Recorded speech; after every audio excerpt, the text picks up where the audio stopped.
Assalamualaikum warahmatullahi wabarakatuh.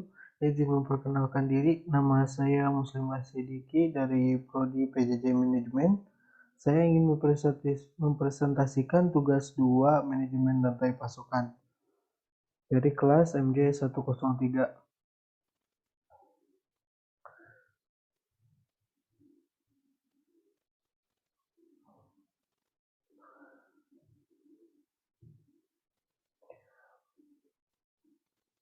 Di sini saya mengambil judul manajemen warehouse dalam industri ekspor dan impor. Kemudian ada pendahuluan atau latar belakang.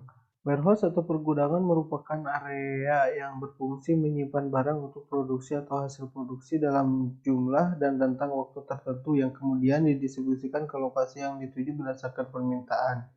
Warehouse Management System atau WMS atau sistem manajemen pergudangan merupakan kunci utama dalam supply chain management, di mana yang menjadi tujuan utama adalah mengontrol segala proses yang terjadi di dalamnya seperti shipping atau pengiriman, receiving, penerimaan, footway atau penyimpanan, berbisnis atau pergerakan, dan picking atau pengambilan. Setiap perusahaan tentunya memiliki strategi masing-masing dalam berbisnis. Warehouse dalam dunia industri merupakan bagian integral dari rantai pasokan. Tren tantangan dalam rantai pasokan seperti peningkatan totalitas pasar dan kebutuhan memperpendek lifetime pelanggan semua berdampak pada peran yang diharapkan dari adanya manajemen warehouse.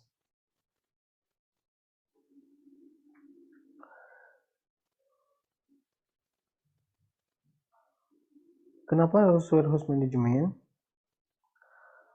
Dan kenapa warehouse management menjadi salah satu pilar penting bagi industri ekspor impor? Banyak tinjauan yang menjelaskan mengenai hal tersebut. Warehouse management memberikan gambaran bagi perusahaan ekspor atau impor dalam memetakan proses bisnis yang baru atau memperbaiki model lama agar dapat memberikan excellent service pada customer-nya. Warehouse management memberikan pedoman pada proses keluar masuk barang, alur kerja harian, inventory tracking, yard manajemen, pengendalian data, dan material handling. Warehouse management adalah penggabungan dari proses administratif dan proses operasional gudang yang kompleks, dan ini berlaku untuk 3 jenis warehouse: distribution warehouse, production warehouse, dan contract warehouse. Warehouse management harus dipahami sebagai suatu kegiatan dalam mengelola barang-barang ketimbang hanya dipahami sebagai petunjuk penyimpanan barang. Mengapa demikian? Karena dalam mengelola barang yang sedemikian banyak memerlukan sebuah kombinasi antara sistem kerja yang prosedur yang baik. Semua perusahaan dalam bidang non-jasa hampir dipastikan terlibat dalam rantai pasok, yang mana perusahaan harus memahami warehouse management sebagai bagian penting dari rantai pasok, menurut Praxis.Fikri 2015. Kemudian dari bab 2 ada identifikasi masalah. Berdasarkan latar belakang yang telah dipaparkan, maka identifikasi masalah pada penelitian ini ialah sebagai berikut. 1. Solusi apa yang harus dilakukan ketika terjadi ketidakakuratan dalam warehouse? Kedua, solusi apa yang harus dilakukan ketika terjadi kesalahan pengumpulan dan kehilangan data karena kurangnya integrasi data antara admin kantor dan operator gudang terkait stok barang? Tujuan penulisan makalah. Berdasarkan identifikasi masalah yang telah dipaparkan, maka tujuan dari penulisan makalah ini ialah sebagai berikut. 1. Memecahkan masalah yang terjadi terkait ketidakakuratan data dalam warehouse. Yang kedua, memecahkan masalah yang terjadi terkait kesalahan pengumpulan dan kehilangan data karena kurangnya integritas admin kantor dan operator gudang.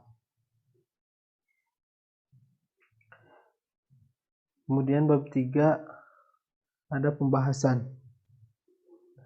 Pentingnya inventory.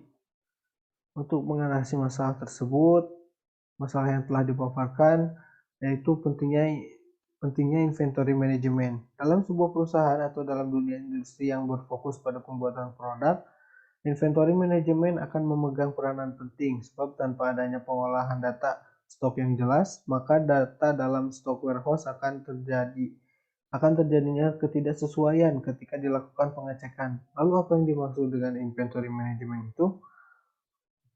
Inventory management adalah sebuah kegiatan untuk melakukan perhitungan, pengawasan, hingga pencegahan atas hal-hal yang terjadi pada stok gudang. Tujuan dari hal ini sebenarnya sangat sederhana, yaitu memastikan semua stok selalu dalam kondisi prima sehingga tidak ada yang terbuang sia-sia. Selain itu,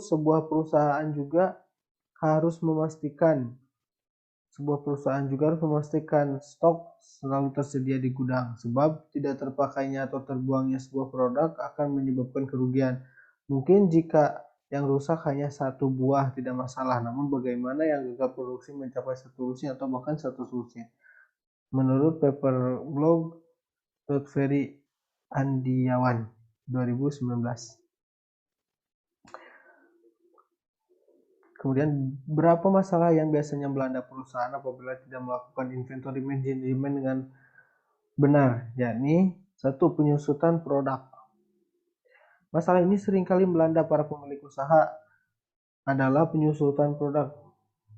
Dalam akuntansi ini merupakan situasi di mana daftar produk yang tertera di pembukuan tidak sama dengan stok sebenarnya yang berada di gudang. Biasanya ada beberapa hal yang menyebabkan penyusutan, misalnya produk rusak, produk kadaluarsa, ataupun hilang karena dicuri. Semakin besarnya penyusutan akan berbanding lurus dengan kerugian yang akan dialami seorang pemilik usaha. Mengurus gudang sebuah industri memang bukanlah pekerjaan yang mudah, sebab masalah di atas biasanya akan datang saat yang berbeda-beda atau bahkan bersamaan. Untuk mengatasi masalah-masalah tersebut, staf perusahaan bisa melakukan beberapa hal. Salah satunya yaitu kontrol penyusutan di gudang. Penyusutan persediaan inventory merupakan hal yang sering terjadi dalam gudang, apalagi jika tidak diawasi dengan benar oleh para pegawai. Ada beberapa faktor yang menyebabkan penyusutan seperti kemalingan, produk kadaluarsa, rusak, dan juga lainnya. Kemudian di sini ada tips pengolahan stok.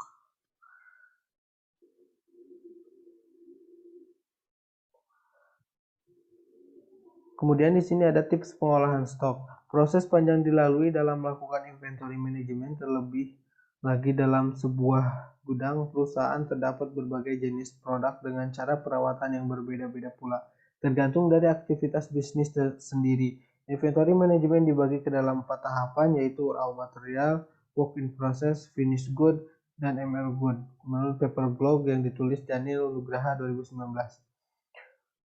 Apa itu raw material?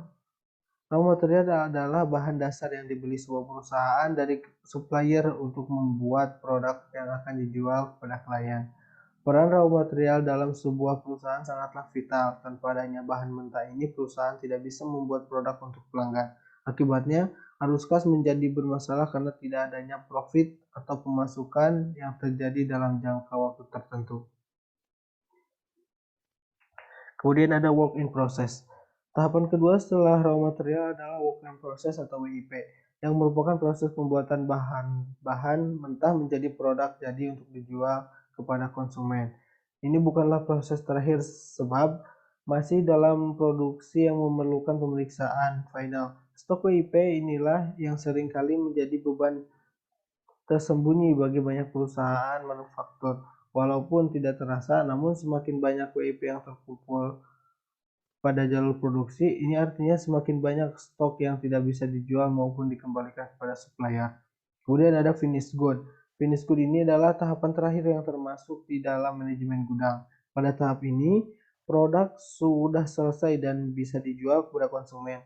Sebuah produk akan bisa dikatakan bagus apabila telah melewati quality control yang dilakukan dengan cara sesuai perusahaan itu sendiri. Misalnya, dalam perusahaan sepatu, pengecekan terakhir biasanya dilakukan adalah dengan memeriksa secara detail mengenai warna dari sepatu. Kemudian ada MO goods, maintenance, repair and operating supplies atau MRO goods adalah merupakan alat pendukung dalam sebuah proses produksi walaupun digunakan untuk menghasilkan produk. MRO goods tidak bisa dikategorikan ke dalam tahapan finished good. Dengan kata lain, MRO good adalah penunjang setelah produk selesai dibuat. Tujuannya adalah untuk merawat, memperbaiki, atau mengoperasikan produk. Kemudian hal yang terpenting yaitu data warehouse. Pengertian data warehouse. Data warehouse ialah konsep dan kombinasi yang menggunakan teknologi untuk memberikan fasilitas pada suatu organisasi dalam mengelola dan memelihara data historis yang diperoleh dari sistem atau aplikasi operasional. Penggunaan teknologi memang sangat berpengaruh terhadap pengolahan data tersebut. Menurut Malik Shadan 2005, data warehouse ialah tempat penyimpanan data yang bersifat historikal yang perlu organisasikan mengacu pada subjek dalam rangka pengambilan keputusan pada organisasi. Sistem tersebut memiliki acuan secara khusus untuk mendapatkan hasil dan keputusan yang sesuai. Data warehouse sangat bermanfaat bagi perusahaan di bidang apapun. Salah satu contoh data warehouse pada perusahaan ialah perusahaan bidang industri yang bisa membantu mengecek kalau transaksi berjalan. Berbagai data yang masuk maupun keluar akan disimpan dalam satu gudang atau pusat sistem yang terstruktur. Data warehouse di perusahaan juga sering bermanfaat untuk mengambil keputusan terhadap suatu hal. Dalam sebuah perusahaan tentunya terdapat berbagai hal yang akan terjadi sehingga membutuhkan proses diskusi yang matang untuk memperoleh keputusan yang valid dan menyelesaikan permasalahan yang ada. Menurut Bima Diguna Blog 2018. Faktor-faktor yang mempengaruhi. Di dalam dunia industri ada faktor-faktor yang mempengaruhi berjalannya operasional suatu perusahaan, yaitu yang namanya 5M. Definisi dari 5M adalah sebagai recruitment atau tenaga kerja, merujuk pada manusia sebagai tenaga kerja yang bekerja untuk sebuah industri dari manajer sampai supervisor, buruh pabrik dan karyawan. Kemudian ada money atau modal merupakan dana yang diperlukan untuk membiayai operasi sebuah perusahaan, investasi oleh pemilik atau pemegang saham, pinjaman bank atau keuntungan yang ditahan perusahaan digunakan untuk membeli bahan baku, menggaji karyawan, membeli mesin, dan membangun pabrik baru. Kemudian ada material atau bahan baku, mengacu pada bahan baku yang digunakan untuk proses produksi untuk diolah sampai menjadi produk akhir yang diserahkan kepada konsumen.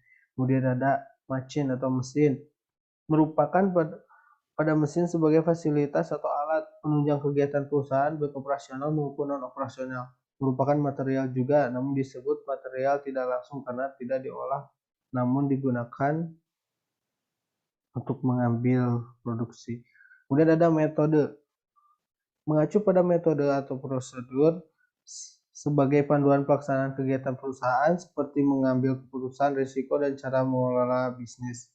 Entrepreneur dapat mengelola perusahaan langsung atau ia memperkerjakan manajer untuk mengoperasikan bisnis atas namanya.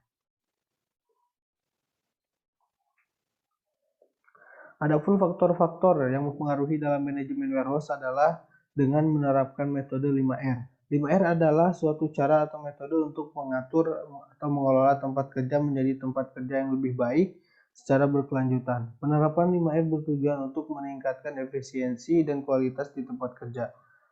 Definisi 5R yaitu 1. R yang pertama ialah ringkas. Bedakan yang perlu dan yang tidak perlu dan buang yang tidak perlu. Kemudian R yang kedua ada rapih, yang artinya barang harus disimpan dengan teratur sehingga siap diperlukan. Kemudian R yang ketiga adalah resik, bersihkan sampah dan kotoran agar kegiatan pemeriksaan terhadap abnormalitas dapat lebih dipermudah. Yang R yang keempat ialah rawat, mempertahankan dan melakukan pengawasan terhadap 3S, seiri, sehitung, dan seiso. Kemudian ada R yang kelima yaitu rajin, taatilah peraturan yang ada untuk mendorong kegiatan secara mandiri menurut Proksis S 2019. Kemudian ada bab yang keempat ialah penutup. Kesimpulan, dari hasil pembahasan di atas dapat disimpulkan bahwa untuk memecahkan masalah yang terjadi terkait ketidakakuratan data dalam warehouse dan memecahkan masalah yang terjadi terkait kesalahan pengumpulan dan kehilangan data karena kurangnya integritas admin kantor dan operator gudang ialah yang pertama, melakukan inventory management. Dengan melakukan inventory management, maka stok barang dan bahan baku yang ada pada warehouse dan data warehouse akan menjadi akurat karena para pemilik perusahaan akan mencegah yang namanya penyusutan produk dan selalu melakukan kontrol penyusutan di gudang. Kemudian yang kedua, melakukan pengolahan stok. Yang dimaksud dengan mengelola stok ialah melakukan pengecekan pada saat audit bulanan, audit 1 tahun 2 kali di perusahaan tersebut seperti mengecek raw material, work in process, finished good, dan MRO goods. Yang ketiga yaitu komunikasi antara admin kantor dan operator gudang. Dengan adanya komunikasi antara admin kantor dan operator gudang, maka hal-hal yang tidak diinginkan seperti kesalahan pengumpulan dan kehilangan data tidak akan terjadi. Yang keempat, perlu adanya data warehouse. Data warehouse sangat penting bagi setiap perusahaan karena dengan adanya data warehouse bisa membantu dan mengecek alur transaksi yang berjalan, dan data warehouse juga memberikan manfaat dalam mengambil suatu keputusan. Yang terakhir yaitu daftar pusaka atau referensi.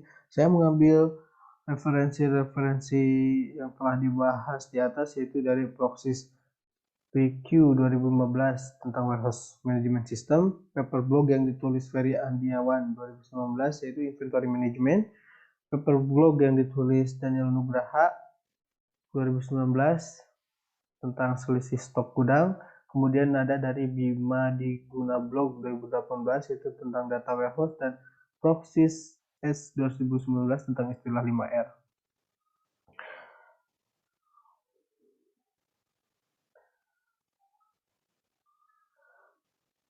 Mungkin itu presentasi tugas 2 manajemen rantai pasokan yang dapat saya sampaikan. Mohon maaf jika ada kekurangan dan juga kesalahan. Terima kasih atas waktunya. Assalamualaikum warahmatullahi wabarakatuh.